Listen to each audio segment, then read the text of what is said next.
Nação, vamos lá! Sejam todos bem-vindos a mais um vídeo aqui no canal Clebson RN React, o seu canal de React do Mengão. Gente, o pessoal do Troca de Passe analisaram a vitória do Flamengo diante do Inter. E muitos jornalistas, né, eles estão dando aí o favoritismo para o Inter no jogo de volta. Gente, as imagens e os créditos é para Globo, tá? Para o programa Troca de Passe. Eu vou deixar o link do programa inteiro para você assistir na íntegra na descrição, tá? O link do programa inteiro está na descrição aqui do vídeo. Então siga também aí o canal Troca de Passe, tá certo? Vamos reagir, vamos de react, bora, sem perca de tempo. Olha lá. Carlos Eduardo Mansur, por que o Flamengo caiu tanto de rendimento do primeiro para o segundo tempo? Um primeiro tempo que eu acho que foi muito bom do Flamengo e um segundo tempo ruim. É claro que tem do outro lado um time que também melhorou na parte final. Mas por que a mudança de comportamento tão grande de um tempo para o outro, Mansur? Boa noite. Boa noite, Felipe. Boa noite, Alex, todo mundo que assiste o Troca. Assim, eu acho que tem algumas hipóteses, né? A maior delas, o Inter muda a sua forma de encarar o jogo. Sem bola, ele passa a fazer uma pressão de saída de bola que conseguiu incomodar o Flamengo no primeiro tempo. Não que ele não tenha incomodado com a pressão, ele praticamente não tentou, ele defendia muito da sua intermediária para trás, dando aos defensores do Flamengo mais tempo com a bola para a partir daí o Flamengo se organizar ofensivamente. Outra questão, para mim, o Inter consegue, ao se estabelecer mais tempo no campo de ataque, se colocar de uma outra maneira, né? Com o Tabata vindo mais por dentro, junto com o Alan Rodrigues, junto com o Alan Patrick, tendo mais opção de troca de passe, se colocando mais campo adentro no segundo tempo, isso dificulta um pouco. Outra questão que pode ser uma hipótese também para vários fatores podem contribuir para isso. O Flamengo é um time que muitas vezes entra nos jogos tentando impor um ritmo muito alto, de muita pressão, de recuperação de bola rápida, tentando amassar e empurrar os adversários para trás no primeiro tempo.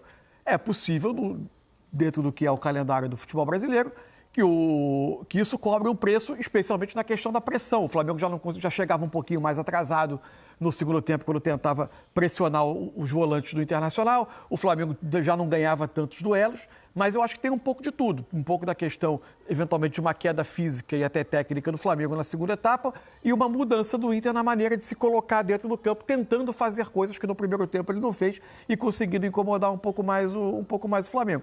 Acho que por aí a gente consegue explicar. Ainda assim, acho que, no todo, claramente o Flamengo foi o melhor time em campo, mereceu ganhar o jogo. Acho que a vantagem mínima, ela serve para ilustrar mais o que foi o jogo. O Flamengo foi muito superior no primeiro tempo e acho que o segundo, o Inter teve um predomínio ali de 20, 25 minutos. Depois o Flamengo volta a ter um pouco mais de controle, mas nenhum dos dois lados teve chances claras. A mais clara, inclusive, foi do Flamengo no fim do jogo, podendo ter feito 2-0 no lance do Luiz Araújo. Até porque chance clara o Inter não teve. Ao longo dos 90 minutos, o Inter não teve sequer uma grande oportunidade. Teve uma cabeçada, né, no segundo tempo, mas defendida com facilidade pelo Rossi.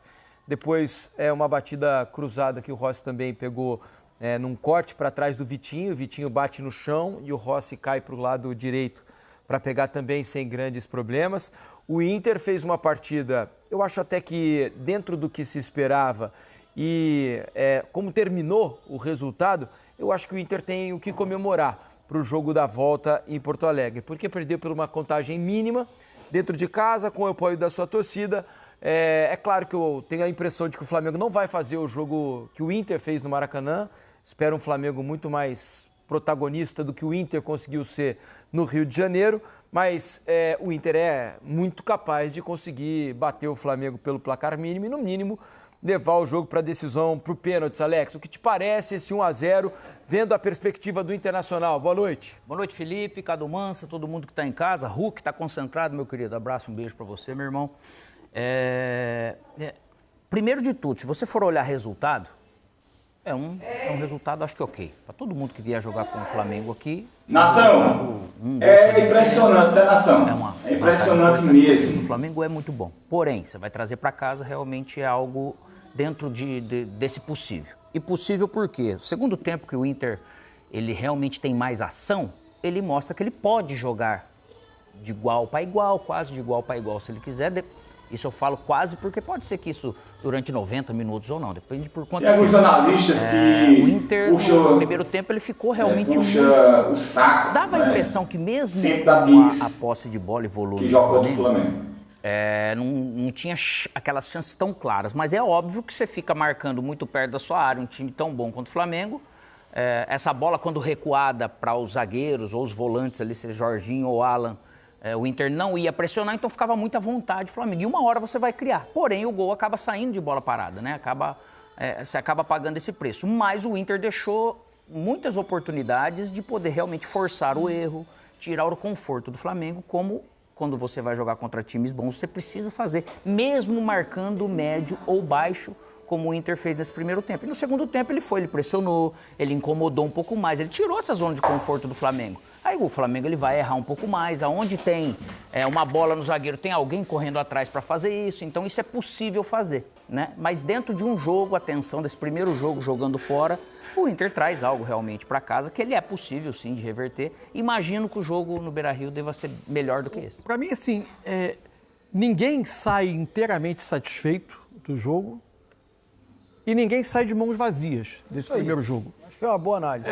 O Flamengo não constrói uma vantagem do tamanho que nos melhores sonhos dele ele gostaria de pelo menos mais um gol para ter ali uma gordura, uma margem maior. O Inter não sai vencedor, sai em desvantagem, inicia o jogo do Beira-Rio eliminado da Libertadores, mas também sai do Maracanã com uma vantagem que em um gol ele está absolutamente igualado na situação. E diante da dificuldade que ele teve para jogar no primeiro tempo, sair com um gol, acho que não chega a ser um desastre para o Internacional, que não teve assim aquela bola que ele vai ficar lembrando que ele poderia ter finalizado melhor para empatar o jogo. Então, acho que diante disso, é mais ou menos por aí. Ninguém sai de mãos vazias, ninguém sai totalmente satisfeito. E o confronto completamente aberto. Né? Para a segunda partida lá em Porto Alegre, na quarta-feira que vem. Imagino com o Beira-Rio também absolutamente lotado. Deixa eu colocar aqui para vocês os números do jogo, né? O que foi em termos numéricos esse Flamengo 1, Internacional 0 no Maracanã, diante de 68 mil pessoas, 68.400 pessoas, um grande público para esse jogo em que o Flamengo venceu por 1-0. Posse de bola, estava quase 80% no primeiro tempo, né? No fim o Inter conseguiu melhorar um pouco, mas o Flamengo teve 64% contra 36%. Total de passes trocados, 625 do Flamengo, 302 do Internacional, mais que o dobro. Passes certos, 88%. O Inter melhorou o índice no segundo tempo, né? Porque no primeiro tempo estava abaixo de 70%. Né? O Inter errando muitos passes, também pela pressão muito bem feita pelo Flamengo nos primeiros 45 minutos. Finalizações, 11-4, sendo que dessas 11, apenas 2 no segundo tempo. O Flamengo finalizou apenas 2 vezes no segundo tempo apenas. No gol foram 4 finalizações do Flamengo e 2 do Internacional. Mudando a página, impedimentos 4-0, escanteios 4 do Flamengo, 3 do Inter, desarme 6-16 para o Inter, faltas cometidas 11 do Inter, 10 pelo Flamengo, cartões amarelos 1-1. No mapa de calor, dá para ver que o Flamengo usou bem mais o lado esquerdo do que o direito, né? Eu acho que a presença do Samuel Lino por ali talvez explique um pouco o porquê do mapa de calor dessa maneira, mano. Assim, pela forma de defender do Inter, estava muito claro que o jogo caminhava para os lados do campo. O Flamengo também não tinha o Arrascaeta, que é o jogador que consegue se mover mais ali entre volantes defensores do adversário para dar mais essa opção do jogo por dentro. Ele ataca muito a área hoje em dia, é quase um segundo atacante por vezes. Mas ele é o jogador que se move melhor ali. Com Plata e Bruno Henrique mais por dentro, o Luiz Araújo partindo da direita e o Samuel Lino pela esquerda, o Flamengo tinha esses jogadores por dentro, jogadores de muita movimentação, de tentativa mas com muita tendência também por vezes de se mover para os lados.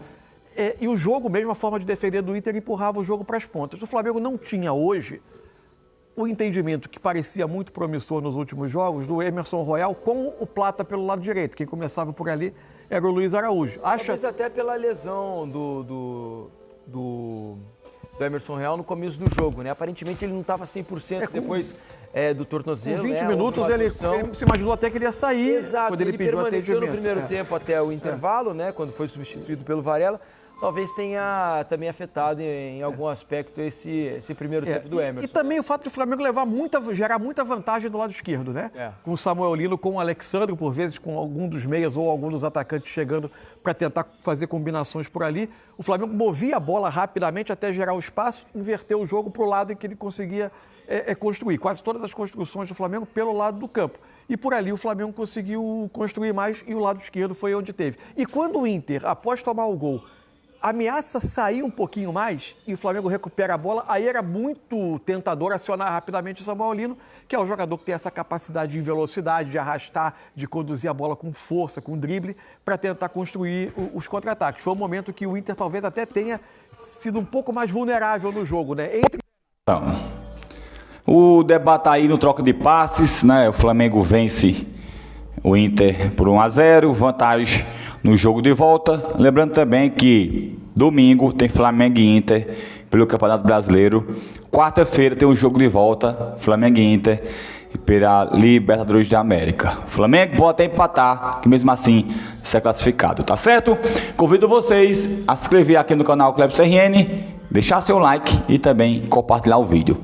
Que o Papai do Céu abençoe a todos. Beijão, tamo juntos, fui!